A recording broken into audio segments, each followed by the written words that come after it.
With all the repeats of The Good Life on the telly, there's no way anybody will ever let you forget Jerry Ledbetter. No, I'm afraid not. No. Not that I want them to forget it, no.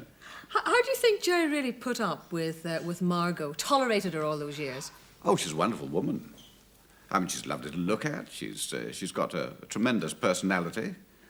And, oh, no, she's easy to put up with. Easy for me to put up with. Not quite so easy for other people. Well, what was the philosophy really behind, say, Jerry tolerating her? I mean, in her off moments, the moments we didn't see. Well, she did her job as a wife and social secretary and hostess and all the rest of it wonderfully well.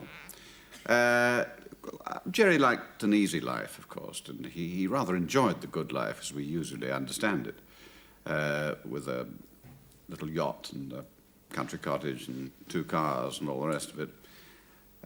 And he was quite ready to put up with her rather autocratic ways, I think. Of course, like all good characters in plays and series and all that, you tend to think, now, what would they be like when the camera's not on them? What are they like, for instance, you know, in the bedroom, say? And we talked about this, and I think that once the bedroom door was shut, I was boss. She just went a little bit weak at the knees. In a way, do you think people expect Penelope to be as forbidding in reality as she was as Margot? I'm sure they do, yes. Not like that at all, really. Rather a shy, polite, retiring sort of person. And when she went into shops and people cringed and cowered and grovelled in front of her, I think she was awfully surprised. I think she's getting used to it now. Do you know many couples like Margot and Jerry? Not many, no. I think they're the sort of people you meet and try to avoid. And any of you in the character of Jerry? I mean, again, I know it's a bit silly, but people do tend to think, I wonder, is that what he's really like? Yes. Oh, yes. I think all the characters you play, if you're an actor, draw on something that's there already, something that you're sympathetic to, and certainly, I quite like the good life, you know. Yes, there's a bit of Jerry in me. Not a lot. I mean, he's a bit of a lout, really, isn't he? A bit of a slob. And I hope I'm not that. Mind you, it built up tremendous ratings. I remember reading one rating that said something like 28 million people. Well, I'm not surprised. And when the Queen commanded us to do one specially for her, it was put out between 2 cup finals on a Saturday afternoon. I can't imagine who was watching anything else. What was that recording like, though? I mean, to have a variety, a command performance, if you like, live in front of the royal gathering, daunting, I should think. We spent 2 days in the studio to start with, which was most unusual. It was quite unique, in fact. We only spent 1 as a rule. And all the corridors were patrolled with Alsatians, and the rooftops were lined with snipers and people with binoculars and things like that. And there was quite an excited atmosphere in the place. Once you'd left your dressing room and come into the studio, you couldn't get back. The doors were locked behind you for security reasons. So there was an air of a certain amount of tension in the air, quite extra to doing the episode. And such was the tension, we got through it in about half the time that we normally did.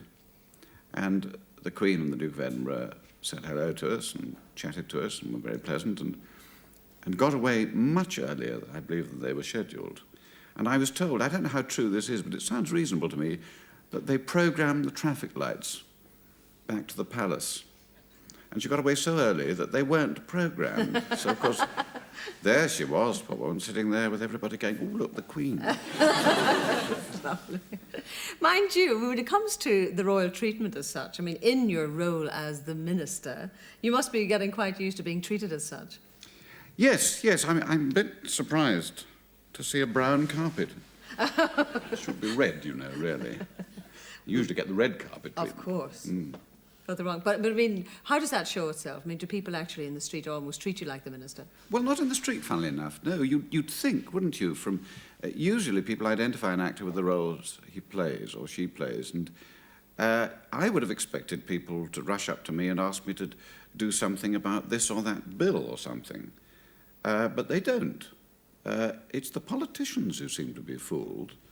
If I find myself in the company of politicians, and increasingly I do, it's rather fun, immediately they assume that I'm one of them, and I know all the gossip and know what's happening and why and so on, and And increasingly again, I do. And You must hear a lot of interesting things, though, that way. I do hear a lot, yes, yes. My lips are sealed. I know that in Australia, the programme is extremely popular, Yes. and you've been out there quite recently. So Yes, has that made a big impact? I've been to Australia a couple of times recently. Yes, an enormous impact. When first day I was there, I met the last Prime Minister. And as I was chatting to him, I heard it being announced that I would make the first speech of what I was attending, which turned out to be his pre-election rally. It's a very difficult moment. So are they virtually asking you for your manifesto these days? Very nearly. I mean, a few weeks ago, my wife and I were flown to Oslo to have breakfast with the Prime Minister of Norway and the leaders of the opposition parties. Then flown back again. I was doing a show in the West End at the time. And do they almost identify with the politics of their country and the kind of send-up that you're doing within the series? Yes, we sell the show to, I think it's 32 different countries, and all of them say, how did you know about us? Even Colonel Gaddafi, I believe. Really? Yes. Although you haven't had the pleasure of having breakfast with him as yet. I haven't. I've had some of his money, though.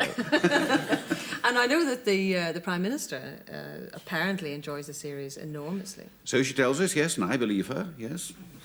Thousands do. Millions do, sorry. Have you been to number 10? Yes, I have, yes. And what was that like? Oh, very nice. Very pleasant. Very pleasant. He's not saying in other words, you realise, yes. Well, I'll not push you on that one. But on the other hand, you know, the civil service probably have quite a bit to thank you for these days. A change in attitude, perhaps? I'm not sure whether they're thanking us or not, really. I think we've become a bit of a stick with which Mrs. Thatcher can beat the civil service occasionally. The civil service say they think it's wonderful and they like it very much, but you can't always tell with the civil service whether they mean it, can you?